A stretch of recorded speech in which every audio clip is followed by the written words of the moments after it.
Hello mga ga, ito na po yung 2 cups po natin na harina ng ating banana bread na lulutuin natin sa ating kaldero. Kaya tara, umpisahan na po natin. Sa ating recipe ngayon ay gagamit lang po tayo ng 7 piraso ng medium sizes lang po ito na nakatan na hinog na saging or overripe na po ito. At durugin lang po natin ito, pwedeng gumamit dito ng tinidor at huwag lang po natin itong durugin ng pinong-pino or durog na durog talaga. At masarap at mabango talaga mga ga paglagyan po natin ito ng cinnamon powder. Maglagay lang po tayo dito ng half teaspoon at yung ating 3/4 cup ng light brown sugar at 1/4 teaspoon ng iodized salt. 2 piraso ng medium na itlog at 1/4 cup mantika. 1/4 cup na tubig at half teaspoon ng vanilla extract. Ayan, napakasimple lang po talaga yung ating mga sangkap at masarap po ito mga ga kahit hindi po tayo dito naglagay ng evaporated milk. At saktong-sakto lang po talagang tamis nito mga ga, ang sarap po ipare sa kape. At nang halos natunaw na po natin yung ating mga dry ingredients ay magsala na po tayo dito ng 2 cups na all-purpose flour. Dito mga ga, muntika na po nating nakalimutan yung ating baking powder at yung ating baking soda.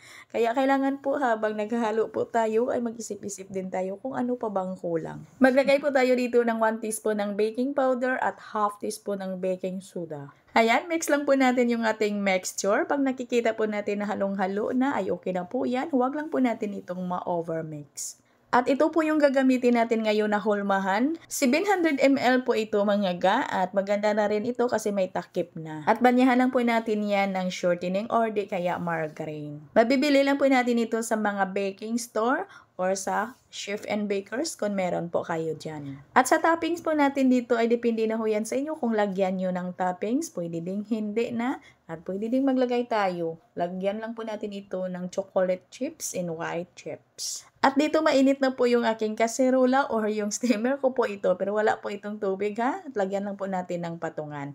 At ilagay na po natin dito yung ating banana bread. Naluto ko po ito sa 35 minutes sa katamtaman lang pong apoy ng aking kalan. May mga video na po tayo dito na nagawa po tayo ng medyo marami dito. Kung gumawa ka dito ng marami ay dublihin nyo lang po yung ating mga ingredients. Ayan, pwede talaga natin itong pagkakitaan at pwede din natin itong pang merienda at pwedeng handaan kahit anong okasyon. Kung gawin po ninyo itong pangnegosyo ay kayo'y mag-hosting lang bago po kayo magbenta. At tamang-tama lang po talagang tamis nito mga ga ha? Kaya subukan nyo na.